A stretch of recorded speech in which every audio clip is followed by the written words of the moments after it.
It's streaming now, I guess. Right. Almost. It's still loading.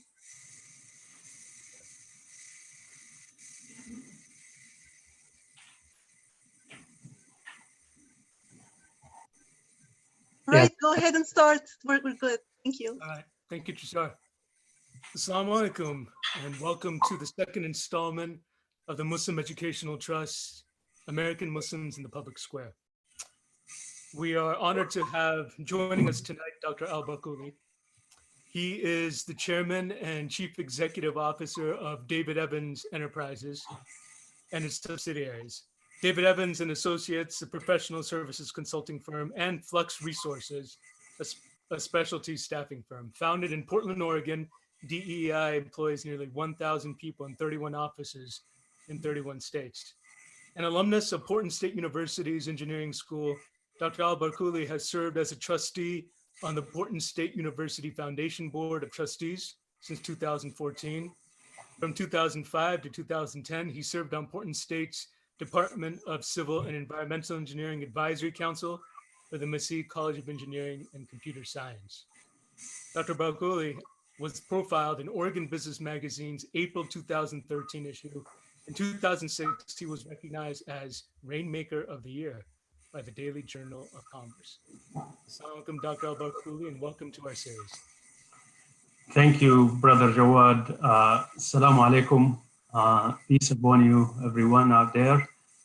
And I just want to begin by saying Ramadan Kareem to everybody. May God accept our fasting. And I'm really glad to be with you. And thank you for the opportunity to do this. Absolutely. Dr. Barkouli, first, please tell us a little bit about your life story and your journey to be where you are today, where you grew up, your roots. How did you get to know yourself and find your passion? Great question. And I'd say, really part of, leadership is to really, for one, to be an effective leader, you've got to really spend time to get to know oneself and really spend time to reflect, because reflection is a really important part of leadership. And so before I share kind of my life story, I think this is something that I'd say as an engineer has been not an easy thing to do, to really look at perspective. We deal with a lot of, tangible things in life. And frankly, part of it has a lot to do with my own upbringing, and probably I'd say some of us who are first generation immigrants, sort of being reflective and being emotional is not really the thing that we excel at, if you will. For me, one of my biggest role models in life was my dad, and I think. One of the things is when I look up to him, I've never seen him express emotions or, sort of this softer side of things, So I'll share a really quick story, So when I came here to the United States, and then I returned after several years, and my dad was the first one to greet me as I got out of the car. And I've never seen this man be emotional or anything like that. So this is like a rock, this individual. So I walk out of the car, he gives me a hug, and I hear him choking up, and kind of he said, "I love you," sort of in Arabic, in terms of under his tongue, so sort of, and I go like, wow, this is not really something I've seen from my dad, So I'd say, being vulnerable, if you will, emotionally, is not something I've grown up with. But I think as I evolve in my, leadership skills, and I learned that that's really important to be reflective, to understand your journey, where you came from. So I'll try to make a very long 60-year journey short or succinct if I can. So I was born in Libya, small village, really, about a village of about 500 people or so in the Fazan side of Libya, which is the desert side, and grew up without electricity, without water, most of my life. Really, very, very humble, and I think that type of beginning really shaped quite a bit of my thinking about life, and in terms of just to be humble. Everybody knew everybody in the village, so it was really kind of, they spoke the same language, same religion. So it was really, really easy in some ways, and it really taught me the value of the humility, gratefulness, really big value, and just really being authentic, being oneself. So I am. My family is made up of 3 brothers and 6 sisters, and I'd say had 2 brothers who were older than me and 3 sisters who were older than me. So you can say almost in the middle, and it kind of makes it easy. The spotlight is not on you. So that's kind of my childhood. Really was, other than the context I shared, was really good childhood. Spent most of the time growing up as part of the village. We had elementary school, middle school in the area, so I didn't really have to travel a whole lot. Then when in Libya, the high school was about an hour away from home, so I had to really um, go into the dorm and live away from my family. And it was like, it seemed at the time like a sudden growing up. You got to really be independent. I came home probably, I'd say every couple, 3 months at the most. So really being away from my family for the first time, kind of learning how to kind of make friends, and be independent was really that period of my high school. Hi, Brother Wajdi. Salam alaikum. Barkouli, you look cute with the nice beard. Thank you so much. Thank you. This is the Ramadan and the COVID-19 look,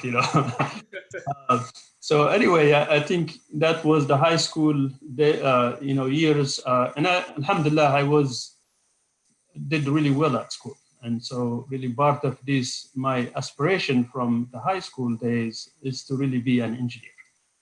So I see a lot of young kids nowadays, unsure about which is fine, I mean, for me, it was totally different from the high school days. I wanted to be an engineer. I really loved the idea of helping people improve the quality of life, because of what engineers do.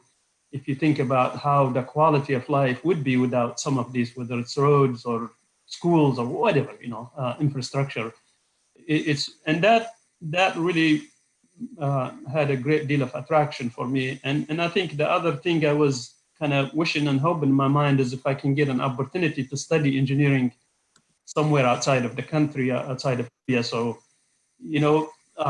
التوفيق, من عند الله. So that God really made some of those wishes, come true. So, in Libya, they decided to send about 20 students to give a scholarship to study engineering in the US.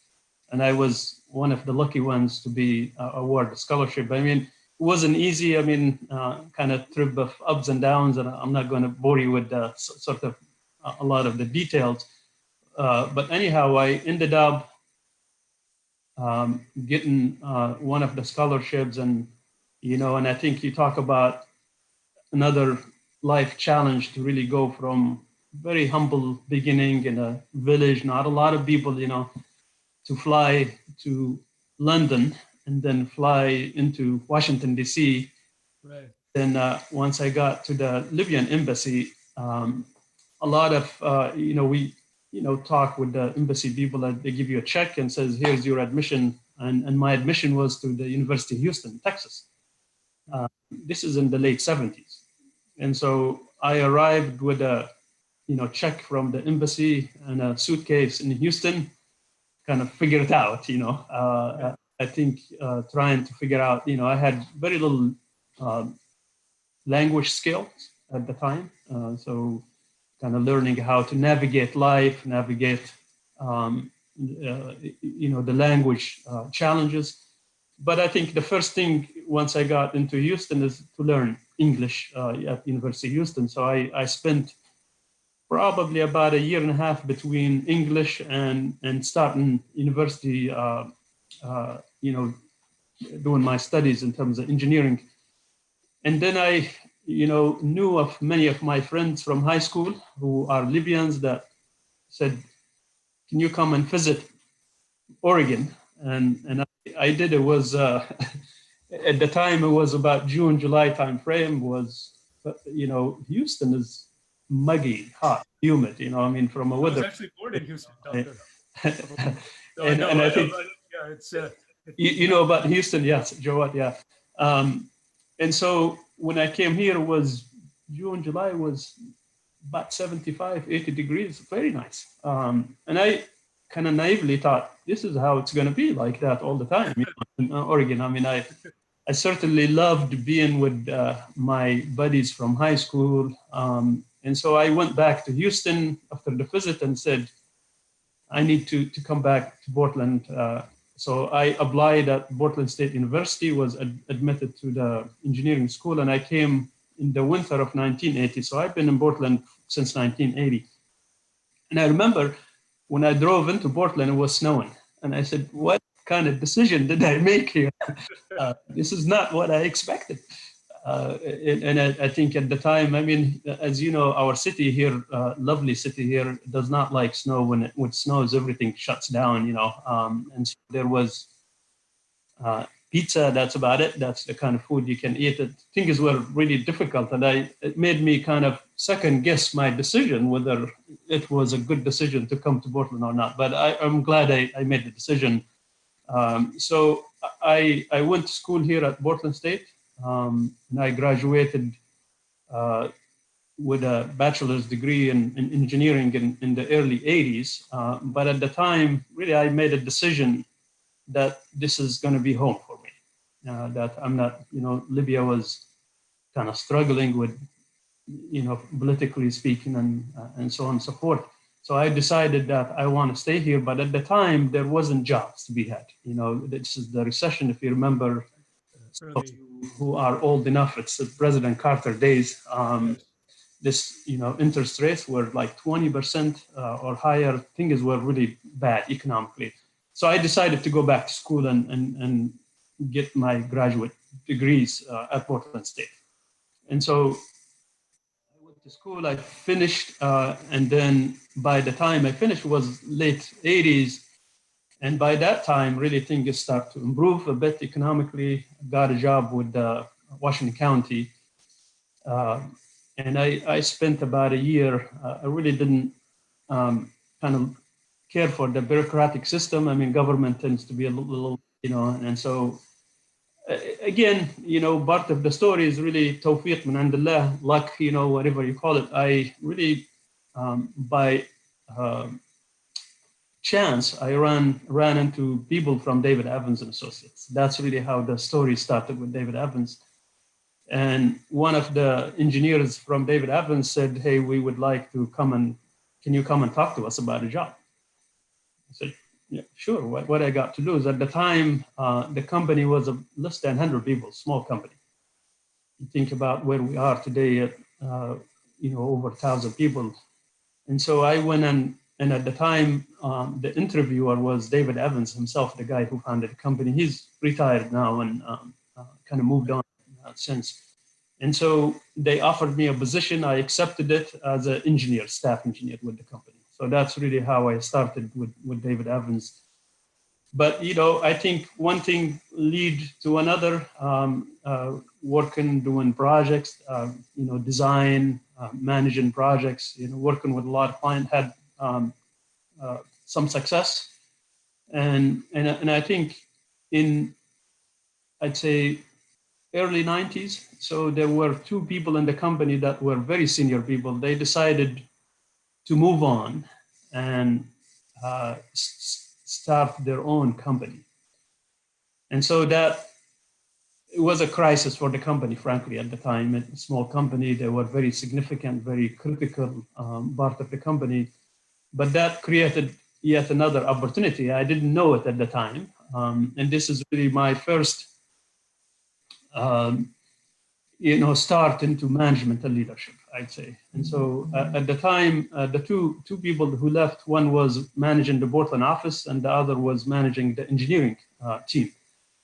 And so Dave Evans one day called me into his office, said, "I'd like you to take on the engineering manager job." I said, "Are you sure it's me? I've never managed anybody in my life." He said, "Well, if my intuition is right, you will do a great job for us." And at the time, the engineering group was about 15 people or so. So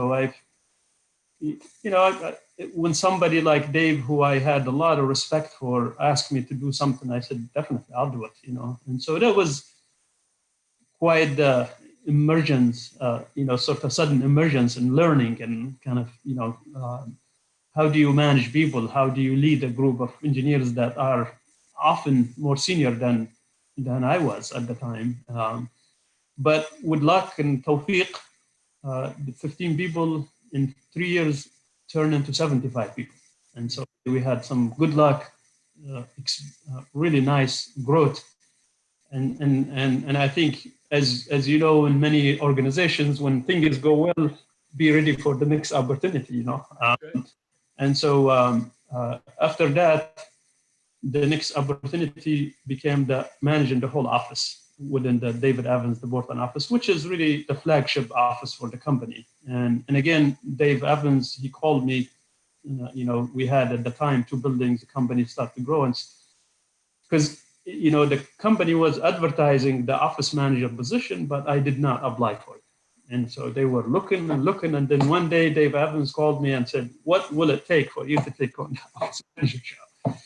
And I said, "Dave, because I respect you, it takes nothing other than you asking me to do it." And so just sharing with people how kind of, I rose into management ranks. And so at the time, I began to manage the Portland office.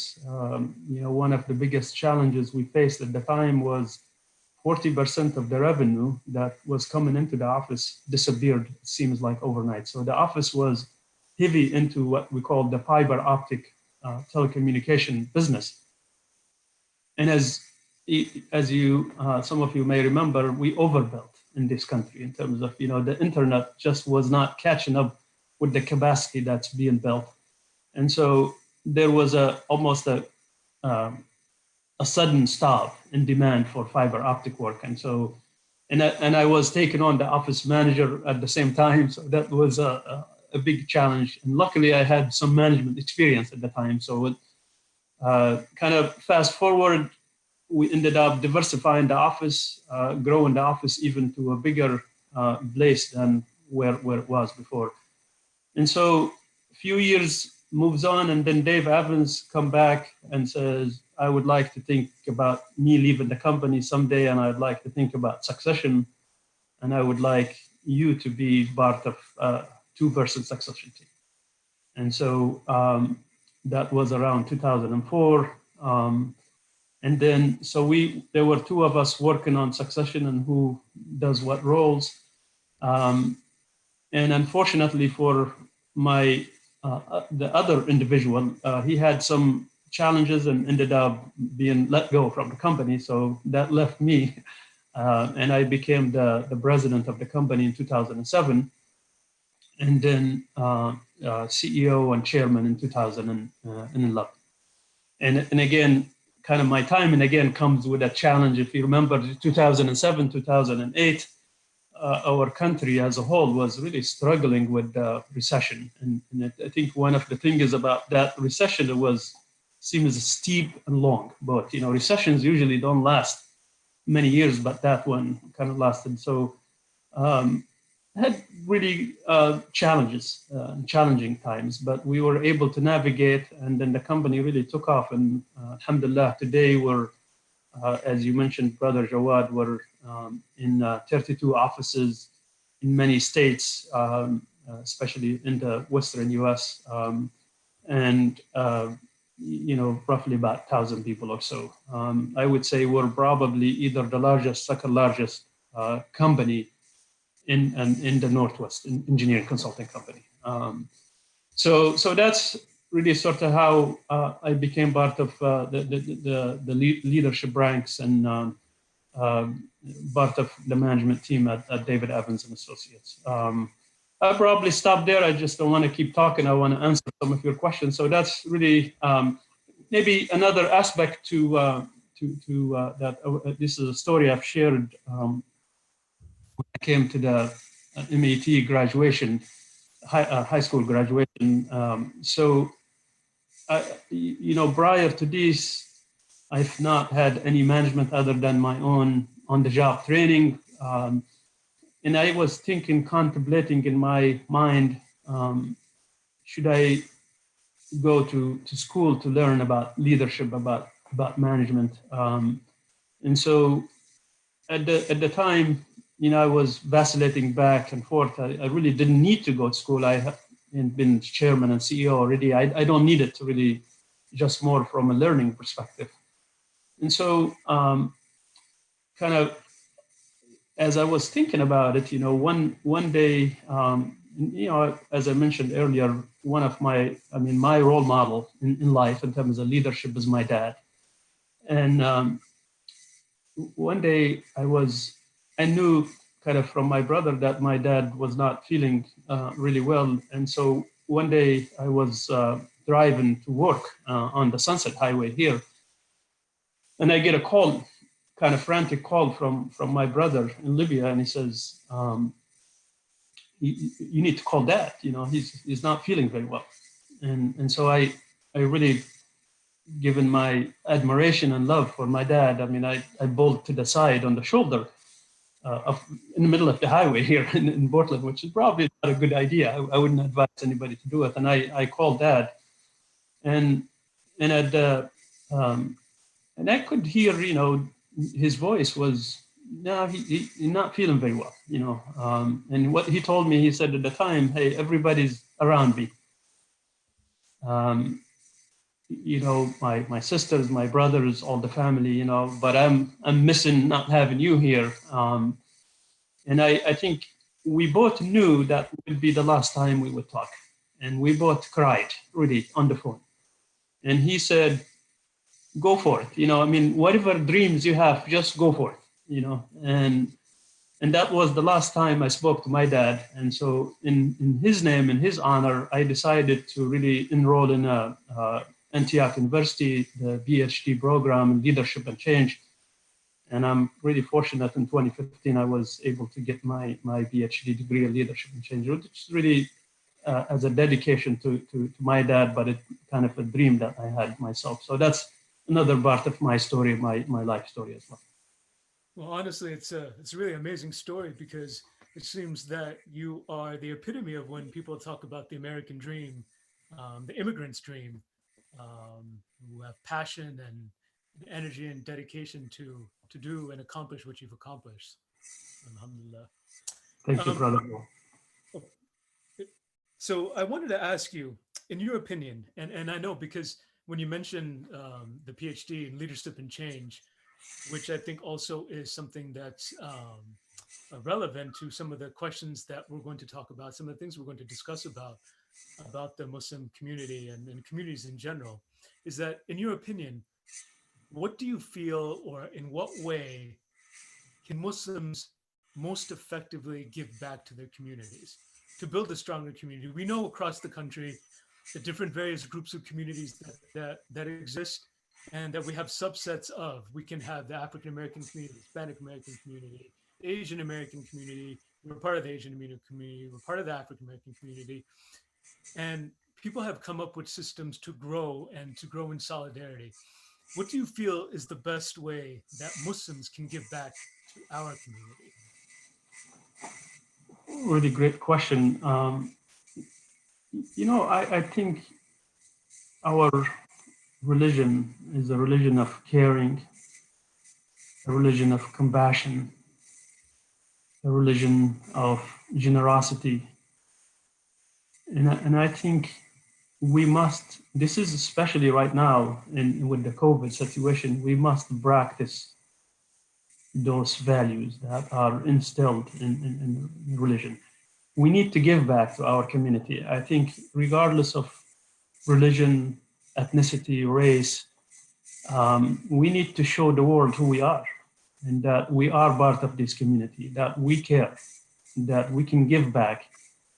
I think whether somebody has financial resources that they can really feed people, but if you don't, that's okay. You know, people need time, need somebody to talk to.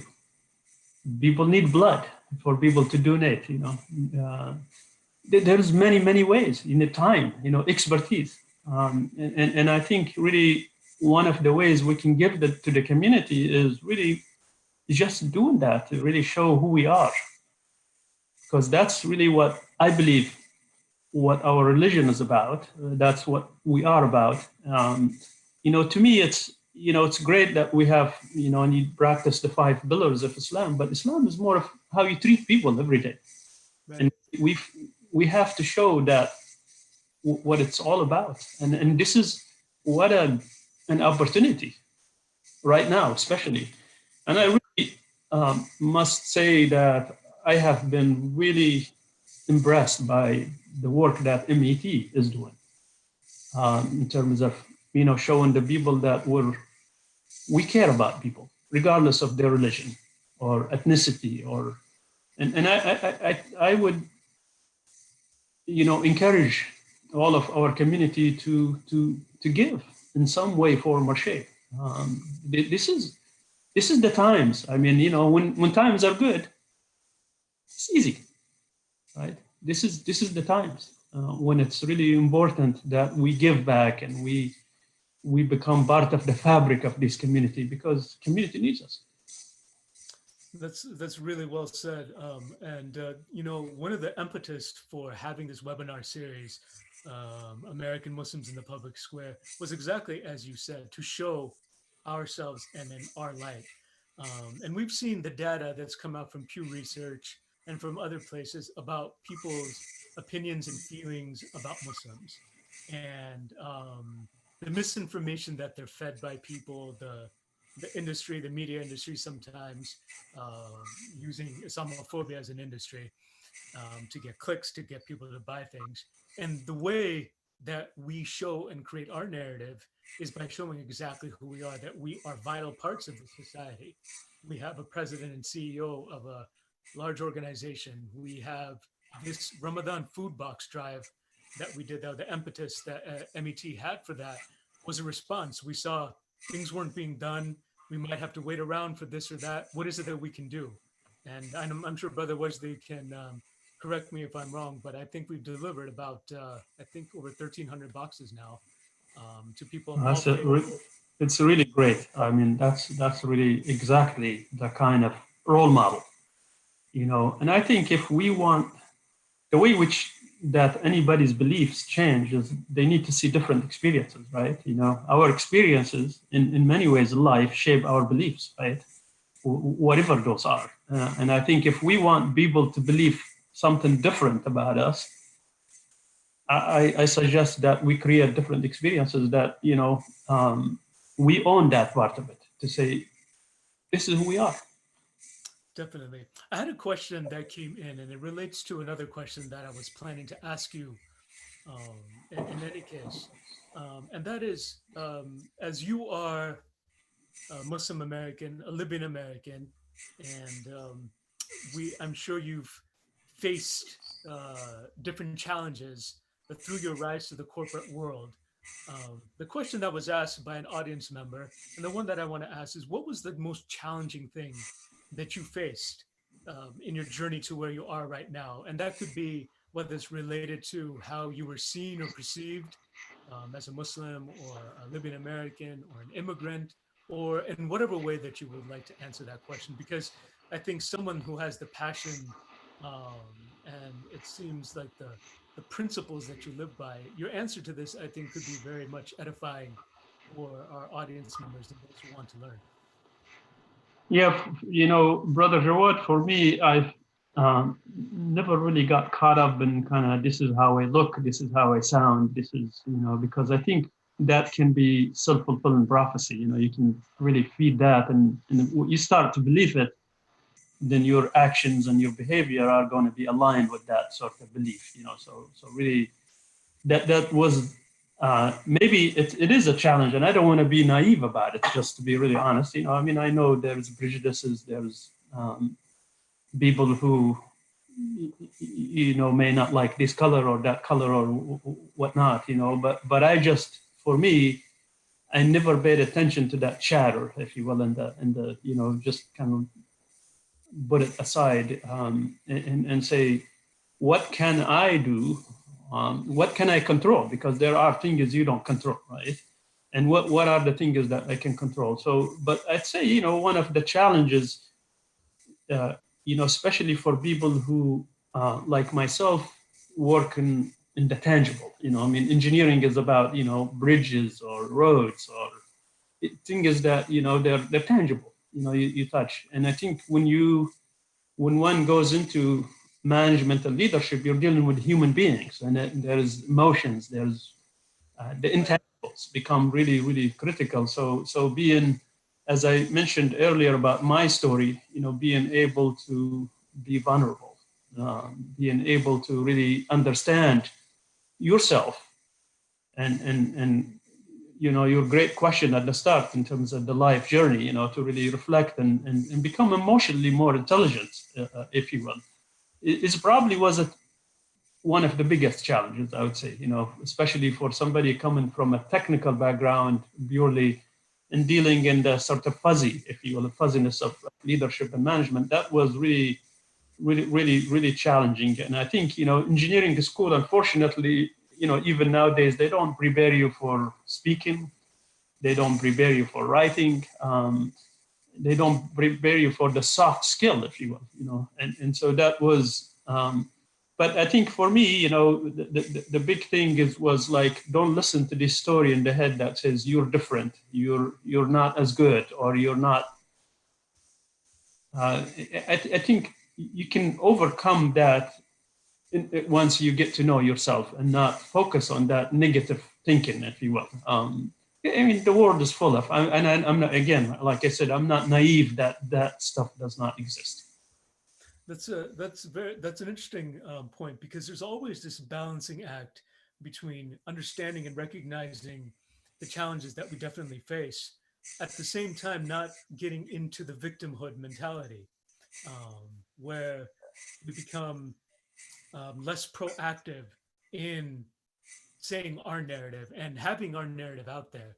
Because if That's we're right. not active in having our narrative and the things that we believe in and the things that are affecting us, then no one else is going to do it for us. And I think that's a very balanced answer that you're given there.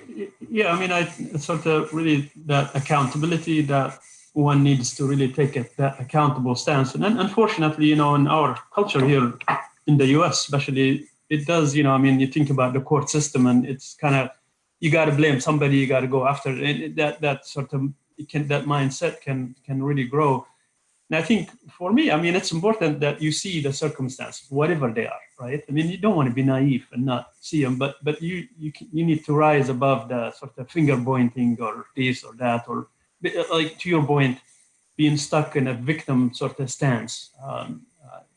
That's really, really important. And I know how hard this is. I'm not naive to say, okay, this should be easy, but I think the more one can get themselves to really say, I see those circumstances, I'm not naive to them, but I'm going to rise above them, so I can achieve whatever results that I want. I mean, if it takes hard work, I'm going to do it. If it takes whatever it takes, I'm going to. And the thing is that you can control. The thing is that one can do. Really, really important to focus on those things. What do you feel is the biggest challenge facing the Muslim community? It could be here in Oregon, it could be nationally. What do you think the biggest challenge right now facing the Muslim community is? Clearly there, Islamophobia, out there, right? There's prejudice, the image, that kind of how, especially nowadays in terms of the politics, national politics, if you will, and the focus on let's keep those guys out of here type of thing. But again, like I said, those are really challenges and circumstances. And I think one of the biggest challenges that faces us is our own self.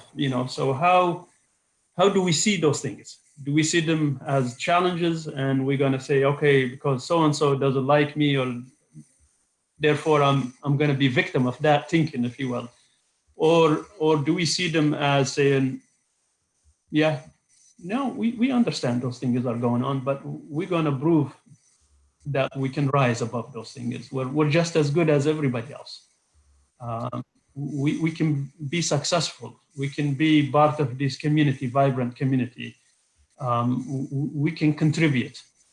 But there's no question there's challenges, and I think we need to really develop skills that will help us engage in a very, very constructive way that the community can see the value of Muslim Americans, because we do provide and give a lot of value. But perhaps we need to do more, and that's okay. That's the stuff we can control, right? And so to what extent can we become part of the fabric of the community, be more visible? One of the examples that I'm lucky to really be involved in few community organizations like the Oregon Community Foundation. I'm on the board of that. And I'm really, it's my privilege to speak on behalf of immigrants, because I'm the only immigrant on the board, really. I mean, everybody's an immigrant, don't get me wrong, but I'm the first generation immigrant, probably. There may be another third generation immigrant. Again, there are opportunities to rise above those challenges. And that's what I'd like to focus on, is really what can we do? What can we control? Because dwelling on challenges is not necessarily positive from my perspective. And I'm very optimistic, I think, overall, that we can do a lot. We can do a lot. And I think that comes out in the interactions I've had with you and in this interview and this webinar as well. Earlier, you mentioned that we have so many different skills and talents within the Muslim community, but sometimes we don't see those members of the Muslim community. They might be in high tech, they might be in education, they might be in the healthcare field, but we see that they're not affiliated with Muslim organizations. And so those talents and maybe the financial or otherwise strengths that they would build or add on to the community would be lost. How do you feel the best way to engage this group of professionals, young professionals, emerging professionals, to attract them to Muslim organizations and have them affiliated and contributing in whatever way that they feel? What do you feel that Muslim organizations need to do? I really like what MET is doing right now in terms of being inviting, not an exclusive club, that no prejudice, no judgment. But I think the idea of maybe knocking on some of those people's door to say, hey, you're invited, you're welcome, because I think if you think about leadership, part of leadership is convening, to really get people together, to bring them. It isn't just about, bossing people around and all that type of stuff. And so to what extent can we create this convening environment that really welcome those people? Life in the US is very busy. We're Right. slaves to the 8 to 5 sort of mindset, just the way the culture works. It's very hard working culture, which is really, good aspect to it. And so how do we invite those people and attract them to come and spend some of their very valuable time? Because really you think about the weekend, or whatever those are hours you want. And I think part of it is really not to be judgmental, right? If some of the organizations tend to be really, okay, you either fit or don't fit, there's really, and we need to really be a bit more inclusive so that people feel like, yes, part of it the world has changed. I mean, life has, over time changed. And we need to evolve with it. To some extent. And so, if we can really create these, whether it's religious institutions or other institutions where they are welcoming, and when we invite those people, they come, they experience, they like it, they'll keep coming, they'll stay as well. That segues nicely. All your answers seem to segue nicely into the next question, which is nice. But for the next two questions, they're a paired question, and I think you've already hinted at them. But if there's one thing that you feel that Muslim communities, organizations, masjids, whatever, aren't doing, what would it be? And if there's something that organizations are doing really well, what do you see that is? Well, in terms of what's being done well, because I tend to really be on the positive side and constructive side. I mean, I really like what you guys are doing at MET in terms of the convening of people, preaching or talking about tolerance, talking about the Muslim community in a positive light, helping other communities. Those are really, really great things, and they speak really, really well to our community. I think, one of the things is we need to really encourage as a community is the idea of leadership. And I think there is such a shortage of good leadership. And I frankly, I don't see it being practiced very often, because people at times mistaken authority for leadership. Mm-hmm. If you get my drift, right? And so really authority in I'm trying to simplify very complex stuff, is authority is really, I'm the CEO of David Evans and Associates. There is some authorities that come with that position. I can tell people what to do. I can do this. That's really more of authority.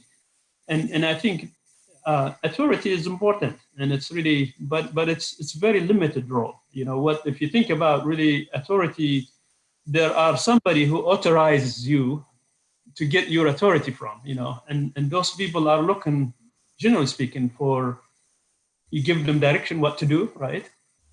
You give them protection, say, and you provide some food, which is very, very important functions, but those are not necessarily leadership, functions. When we talk about leadership, for example, right now with the COVID situation, the challenge is really not technical, where authority figure, in the case, let me just kind of draw a parallel here, an authority situation in COVID, if there was a doctor that can give us a bill and it would go away, that's an authority solution, right? Like when somebody has an infection, an authority solution would be to prescribe some antibiotic, that goes away, patient doesn't have to do anything, right? Right. But leadership really comes in, like right now with COVID, there is no technical solution. And that's what we're missing most, really people right now looking for somebody to say, okay, yes, we got to provide food, but we got to adapt, we got to change some of our behaviors. And in many ways, leadership that's what it helps people overcome some adaptive challenge that require us to really change how we do things.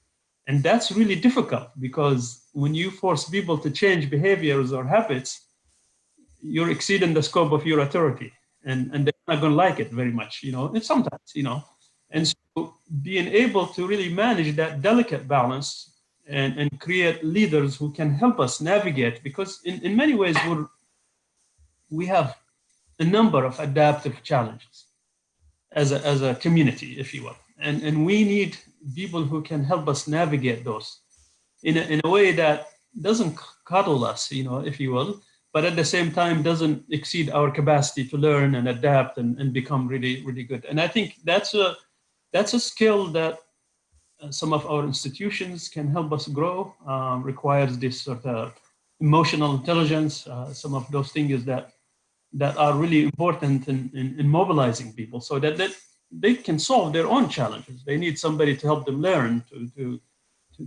address those things. And I think that's something, frankly, not just in the US, but in our ummah as a whole, it's lacking. because somebody who can tell you, don't worry about it, I'll take care of you, is not helping you face the challenges that we got sometimes learn to do things differently. Learning is not necessarily easy. Sometimes can be very painful, if you will, right? But it's really what you need to do to learn. When we tell people to stay home and don't be out, otherwise that's change in behavior, right? So I would say, answering your question, leadership is badly needed. And I think, and not just from our community, but broadly speaking. Right. What I see on the national level, for example, is really more of authority figures than leadership figures. Right. Do you feel there's a way that, and I know you've already hinted at and spoke about it, but this leadership and looking for leaders, is there a way that you feel Muslim organizations in our communities can attract these leaders? Because obviously there are people who are passionate, highly intelligent, disciplined, and they have all the leadership skills necessary, but they're not necessarily gravitate towards leadership in the Muslim community. Do you feel there's a way that we can attract, as organizations, when I say we, as Muslim organizations anyway, can attract these type of leaders? Because we see these type of leaders in their own fields, and they've been very successful, and they've led change, they've led all kinds of changes, they've navigated companies and organizations through change. Is there a way that we can, something that will attract them to Muslim organizations, for them to have that next mantle, that leadership that takes us into the next phase of this Muslim Ummah in the United States? Yeah, and I'd say, I don't see the separation to the extent that you're discussing, Brother Jawad. I think in a way, sometimes if somebody's leading out there in sort of medical community, somebody, that's really very important for our Ummah as well, right? Because that really, our Ummah needs, our community, needs that people who portray a great image, create great experience for that reflects well on our religion and on our people and our community. So in a way, they're really providing some type of leadership as well. But I would say it's not a either or. I'm really a big advocate. This is one of the things that I'm very adamant about. It's not a either or. It's an and, right? And you can lead in a organizational sense, but also in terms of community organizations. It don't have to be a choice between either that or that. But I think part of it to bring them is to really, like I said earlier, this judgment, this, and sometimes, either you're in or out. It's a black and white. Life is not really that. There's few things in life that are really that rigid and that sort of defined in that precise fashion.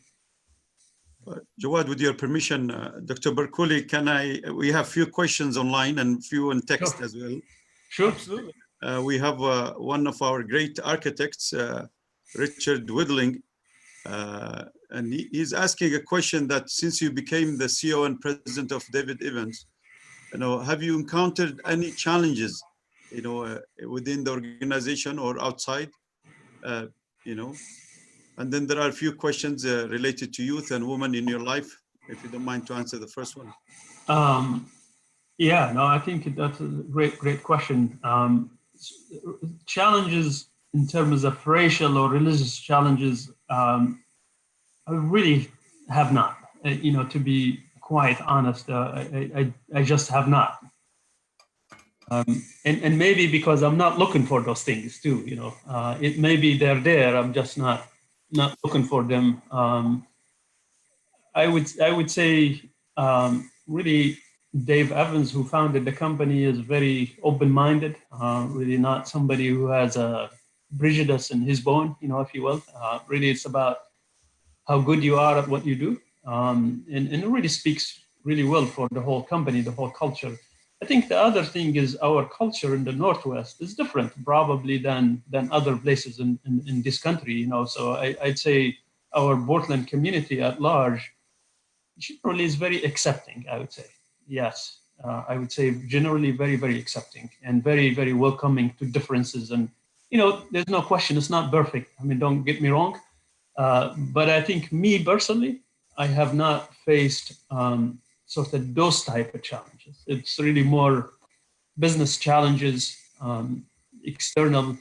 There have been issues, more human challenges, people really, somebody being jealous or something like that. Those things happen regardless of race or religion and that type of thing, but not much really to speak of.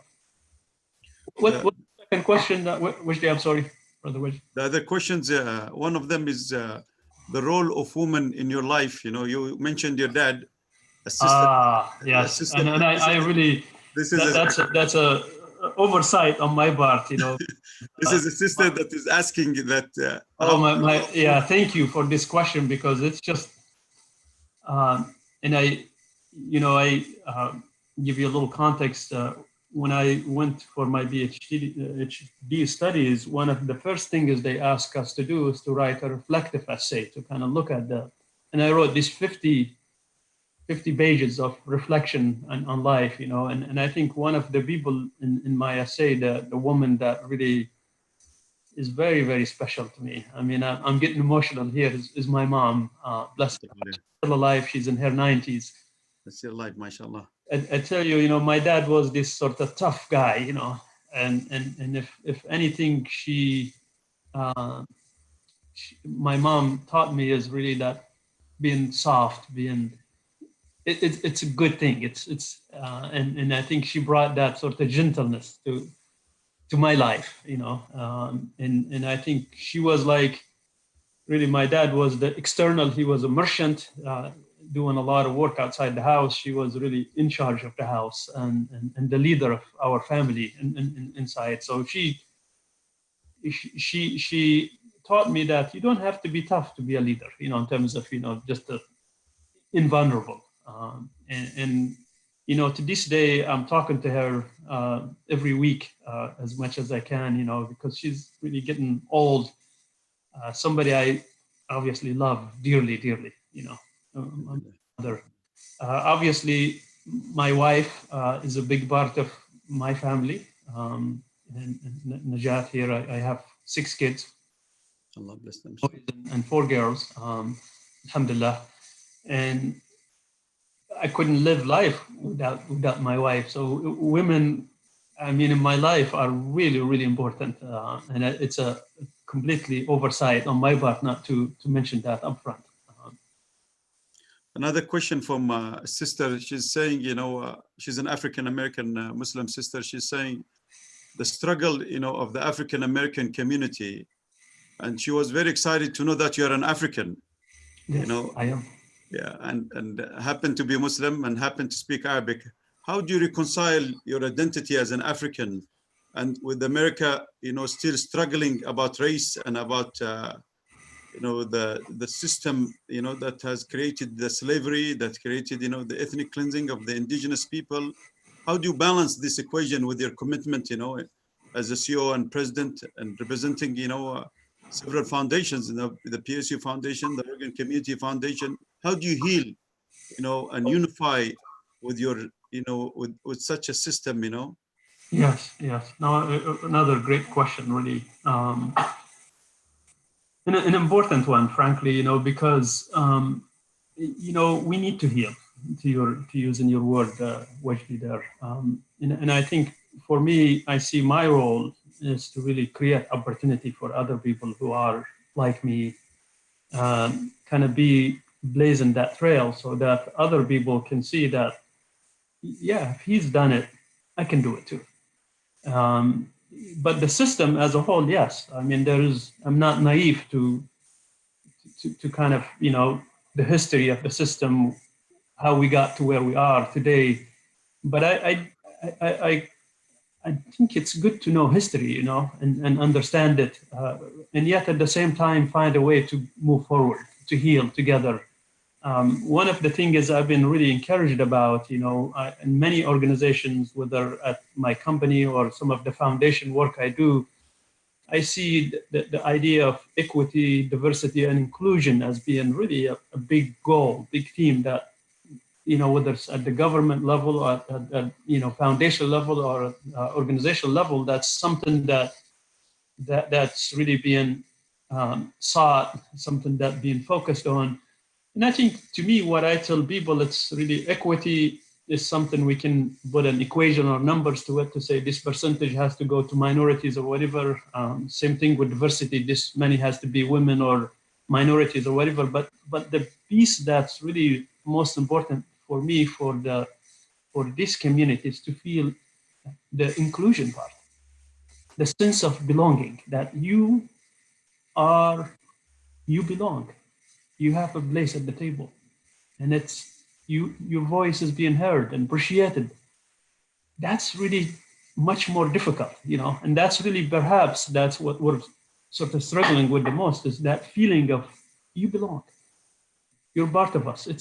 You're just like all of us, versus like we're going to give you this percentage because we feel bad for you, right? And so I'm encouraged by that. I'll be honest with you, to see that there is a focus on equity, diversity, and we need more focus on inclusion, so that people feel, yes, they're included, they belong. And belonging, I mean, is something that we all yearn for, right? To feel like we belong, we're part of this community, we're not stranger from somewhere. So to the sister's question, I think I'm proud of my, North Africa identity. I don't hide it. I'm proud of it. And anybody who asks me where you're from, happy to share with them. From Libya, from North Africa. I was just talking to somebody from the city of Portland. I said, I'm originally from Africa. There are two more questions, but we can ask them, related, to what's in our mind at the end. Maybe we can cover them. But I'm gonna be offline just to check the online questions, and Jawad, it's in your court. All right, thank you. Well, I think one of the questions might be one of the ones that are going to be sent in. And that is when we invited you and you graciously spoke at our commencement, and what you shared with the students, really resonated with them. So we have some young people watching today, and some of them are at the end of their high school journey and they're about to go to college. And I know you have children that are going to college now, and we have young professionals watching. What advice do you give to young students starting out their journeys? What are the things that are most important for them in order for them to find success, in order for them to really carve out a path for themselves? Another really great question. I come from sort of cultural generation, when we look at school and students and that, it's like a lot of people think, okay, if you're not a lawyer or doctor or engineer, you're going to live a miserable life and you're not going to do, that's at least when I was growing up, this is like, okay, if you're going to be somebody in life, you got to be one of those three things, And I would say that that's a really misplaced notion, in many ways. I can't imagine our world being just full of doctors, engineers, lawyers. It would be really a miserable world, I would say. Don't get me wrong, I'm an engineer, so I'm kind of speaking of one of those groups. But I think, that diversity of, we need all kind of measures. We need all kind of people, and so, people who are not lawyers, doctors, engineers, they're doing great and they're very happy, So if and I know if you have a dad like me, come from sort of an third generation immigrant, to probably want to push you that way. I have 6 kids, like I said, and so far none of them is going to be engineer, doctor, or lawyer. And so I think, my advice is to follow your heart and your mind both. Right? There's the practical side, which is important, right? And life, there's cost and all that. But what are you passionate about? How do you want to make a difference? Talk to people who you respect. ask them questions, about what has helped them get to where they are, what made so and so be whatever they are, teacher, um, whatever, there's so many different things in life that are needed and are important in our life. And so be curious, ask questions, learn. You don't have to be kind of like my model, which for whatever reason, it kind of from high school, I decided I want to be an engineer. That doesn't work for everybody, and it's okay. It's okay to really not feel like you have to do this because society says these are the prizes. That no, I don't think in today's age that really is the case. I mean, as a society, we need all sorts of things right now, and so, the other thing, and I spoke at it at MAT, and I when I was talking to the high school students, and this is really important because one of my values that I really embody is the notion of being grateful, being gratitude. I mean, it's there's so much research that says you can't have joy if you're not grateful, right? In life, and joy is not, if people think about happiness, I give you something, you're happy, then I take it away from you, you're unhappy. Joy is not something that anybody can take away from you. And the only way that one can be really joyful is to feel gratitude. And there was a lot of research done, and they ask, kids after their dads or parents are not here on this earth, what do you regret? I wish I would have said thank you, I'm grateful. So that's really one advice I would give, especially younger. I mean, I have 16-year-old, 20 and 50, and I think they think they're going to live forever and they're going to conquer the world. So stop, just express gratitude to your parents. And I think that's why in the wisdom of our religion, I think there's a lot that the religion's asking of kids in terms of respect for their parents, but there was no question about parents respecting, kids and appreciating their kids. And so I would say, be grateful, express that gratitude to your parents. It's a lot of hard work to be parents. I mean, if somebody asks me, what's the hardest job that you have? It's not being CEO, I can tell you. It's being a father. That's not an easy job. It's enjoyable, but not easy. And in some of our Friday khutbahs, we've mentioned it to the students that they actually have a superpower available at their fingertips. Because if you ask any parent, what is that they would like most from their kids? Unannounced, unexpected, have a text that just says, "Mom, Dad, thank you, I love you." That's it. And they don't realize how powerful that is. It's so powerful and yet so badly needed, too, right?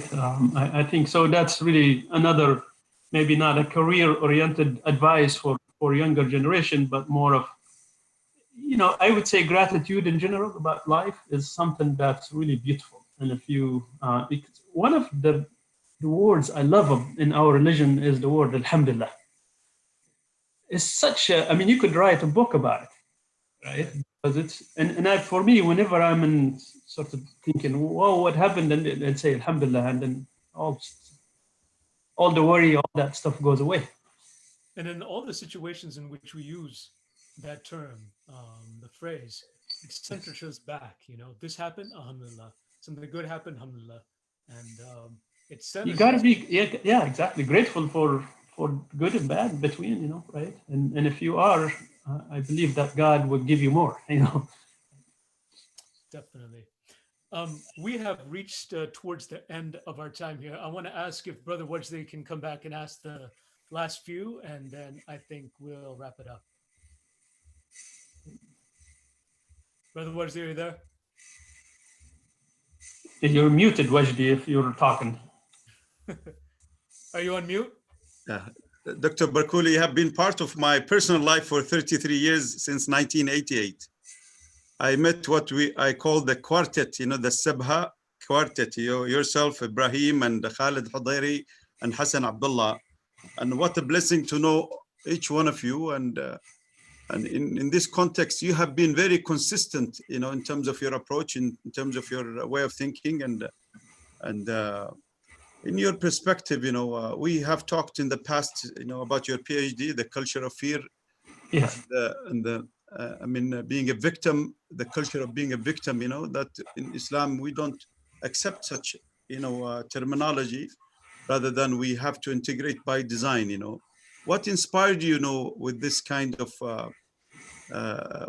strong will and positive will and engaging and loving will, to be very consistent in terms of your successful story as an immigrant, Well, thank you, Brother Wajdi. I really would say, first, I give a lot of credit to my parents. I mean, I think my mom, role model, for me, my dad, role model, and I think really, to me, I think in life, you have to have some principles that don't change. Because there are going to be circumstances, different circumstances that you're going to face in life. All of us will face, right? But there are a set of principles that should not really change.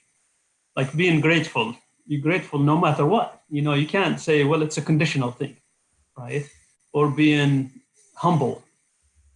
It's really so. So for me, I think what was really important to know what values are important to me, and really those have to come not from something you study or something that you read about or whatever, but they got to come from deep within, that really they become the anchor. Whenever you drift, they bring you back to the so that's really, and those can really be instilled in anyone early on, but they can really change a little bit as one grows and learns and all that type of stuff. So for me, that has played a big role in what you're saying in terms of being steady, not being values. Come back to values. Whenever you feel lost, come back to values. The follow-up question is, what's your message, to the professional members of our community, in the Muslim community in particular, the American Muslim community? America from within is a beautiful America. And the culture of giving is part of our faith. How can we utilize these talents and gifts, from our beloved Creator, the most merciful, the most compassionate? How can we utilize it, the way that yourself and others that are helping in advancing the community and healing not only the Muslim community but also the larger community? What's your advice to them?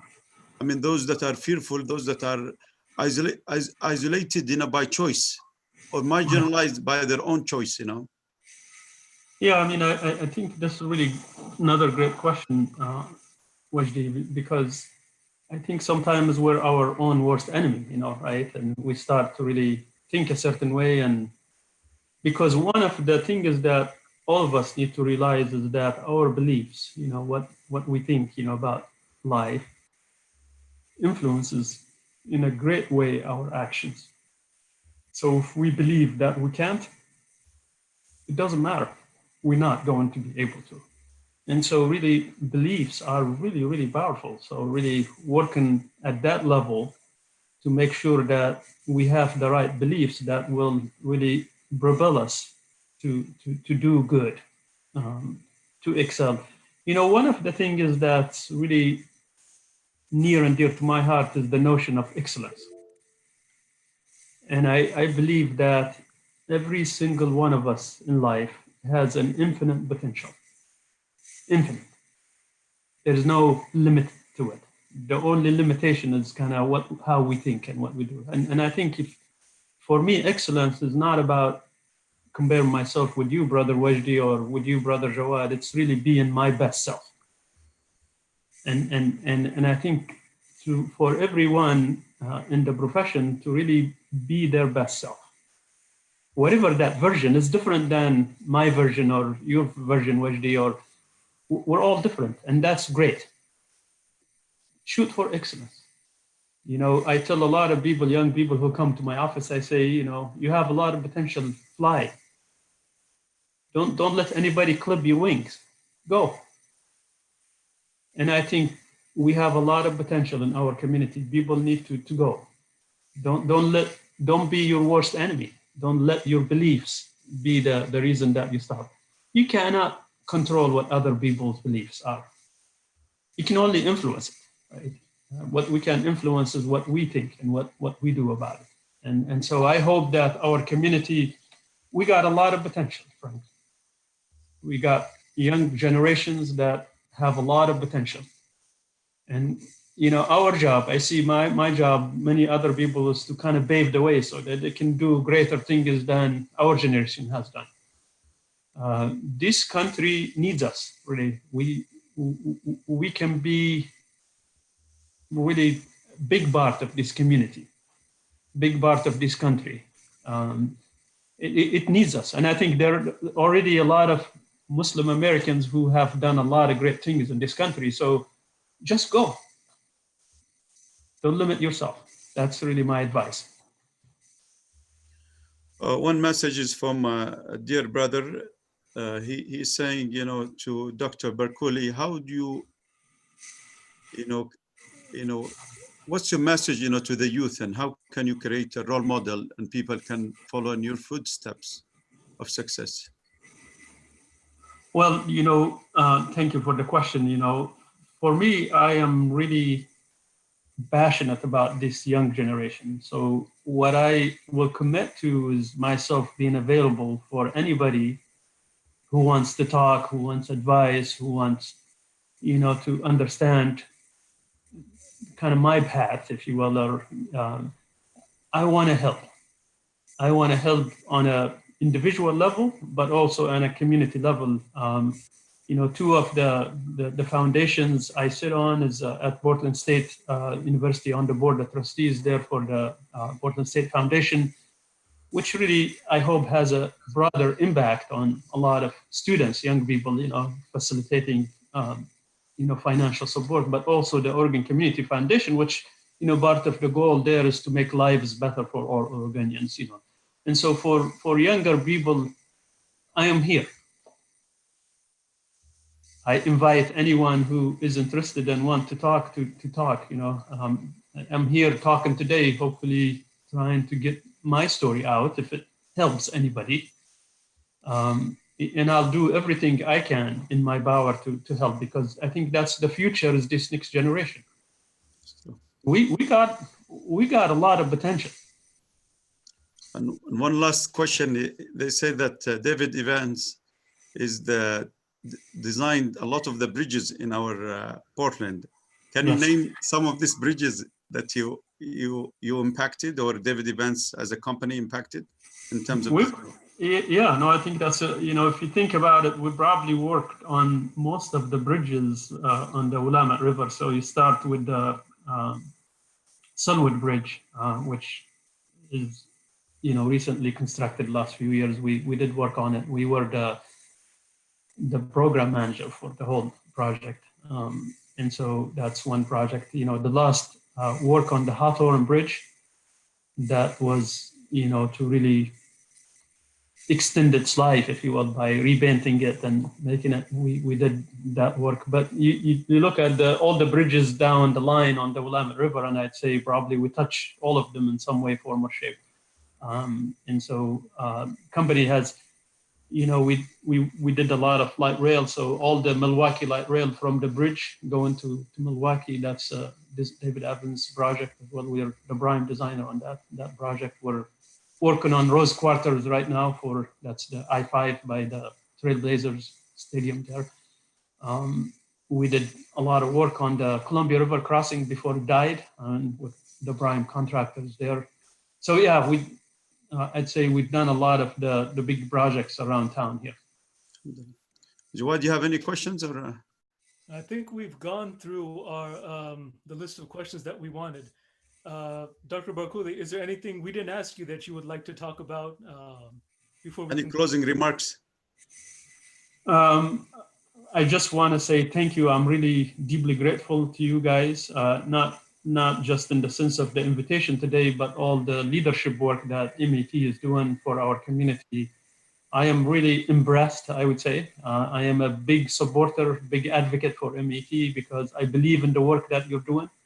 And I hope other people do the same thing. I'm sure there's a lot of people that do, and I think give in however way that they can, because you guys do good work not just for the Muslim community, but for our community at large. And I would be really deeply grateful for what you're doing, and I appreciate it very much. We're very thankful to you, my dear beloved brother Al Barkouli. Dr. Barkouli is the CEO and president of David Evans. Also, one of the most positive contribution from Al Barkouli and his team, that our traffic light in our intersection here at MET has been contributed by Jaz Khan and Al Barkouli, the design and may God bless you for being a great advisor for the safety and the physical safety of our board here and our campus here at the Muslim Education Trust. We're very thankful to you, Al, and to your positive encouragement for always being there, for advice and guidance and being a role model.